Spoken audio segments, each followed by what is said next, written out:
নমস্কার বন্ধুরা, কেমন আছো সবাই? আশা করি যে যেখানে আছো ভালো আছো, সুস্থ আছো। আর ভগবানের কাছে এটাই প্রার্থনা করি সবাই ভালো থাকো, সুস্থ থাকো। আর তোমাদের আশীর্বাদে আমরা এখন একটু ভালো আছি। তো আলপনা বোন আজ 11 দিন হলো আমাদের ছেড়ে এই পৃথিবীর মায়া ত্যাগ করে চিরবিদায় নিয়েছে, সবাইকে কাঁদিয়ে। তো মায়ের অবস্থাটা দেখো, সন্তান হারিয়ে মায়ের যে কি অবস্থা সেটা চোখে না দেখলে বিশ্বাস করতে পারবে না।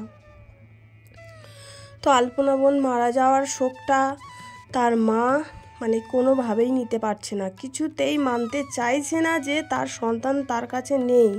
পৃথিবীর মায়া ত্যাগ করে চিরবিদায় নিয়েছে তার কাছ থেকে। সে মা বুঝতে চাইছে না যে তার সন্তান আর তাকে কোনোদিনও মা বলে ডাকবে না। সে মানতেই চাইছে না কিছুতেই। সে ভাবছে আশেপাশে তার সন্তান ঘুরে বেড়াচ্ছে। মা কিছুতেই মানতে পারছে না যে তার সন্তান আর তার কাছে নেই, আর কোনোদিনও ফিরে আসবেও না। সেটা মা কিছুতেই মানতে চাইছে না। আর এটা না মানারই কথা। এটা একমাত্র অনুভব করে সমস্ত মায়েরাই। মায়েরা কোনো মতেই মানতে চায় না সন্তানের মৃত্যুটা। তো আলপনার আত্মার শান্তির জন্য যা কিছু করার সমস্তটাই ওর বর মা সবটাই করছে, যাতে আলপনার আত্মা একটু শান্তি পায়। ও যে কৃষ্ণ ভক্ত ছিল, ও যেন কৃষ্ণের চরণের ঠাঁই পায়। আগের দিন লাইভে এসে ওর মা বর দুজনেই বলেছে যে বন্ধুরা তোমরা সবাই প্রার্থনা করো, আলপনা যে কৃষ্ণ ভক্ত ছিল ও যেন শ্রীকৃষ্ণের চরণের ঠাঁই পায়। তো আলপনা মারা যাওয়ার পর আলপনার মায়ের কত রকমের অসুখ শরীরে প্রবেশ করেছে দেখো। আবার যেগুলো কম ছিল বা অত সমস্যা ছিল না সেগুলো আবার নতুন করে জেগে উঠেছে। আলপনার মায়ের হার্টের সমস্যা দেখা দিয়েছে, থাইরয়েড, গ্যাসের সমস্যা, আরও অনেক রকম সমস্যাতে হাই প্রেশার ভুগছে। আর সামনেই আলপনা শ্রাদ্ধের কাজ। আর এর আগে ডাক্তারখানায় নিয়ে যাওয়ার কথা বলেছিল, ডাক্তার আসেনি, বসেনি।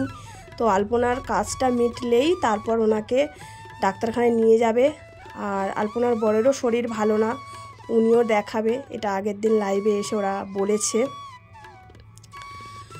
তো মাকে সবাই আমরা বলছি একটু শক্ত হও, কিন্তু মা কি করে নিজেকে শক্ত করবে, কি করে মন মানাবে যে তার সন্তান তার কাছে নেই?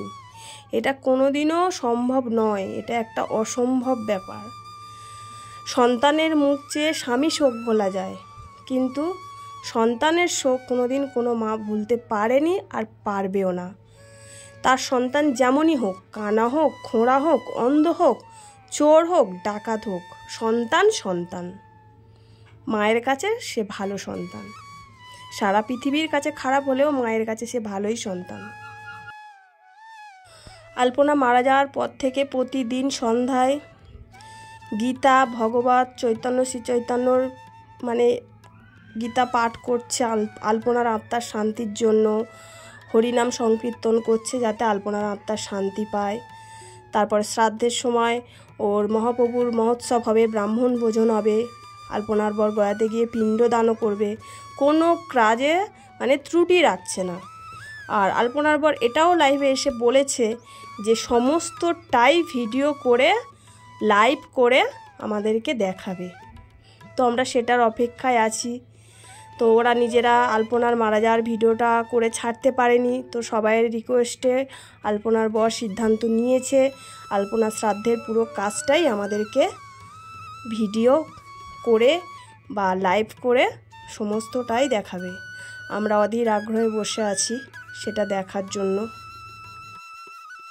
আবারও সবাইয়ের কাছে একটাই অনুরোধ, যে ধর্মেরই হও না কেন, আলপনা বোনের আত্মার শান্তি কামনা করো। আর আলপনা বোন যেন শ্রীকৃষ্ণের চরণে সে ঠাঁই পায়, কারণ সে ছিল কৃষ্ণপ্রেমী।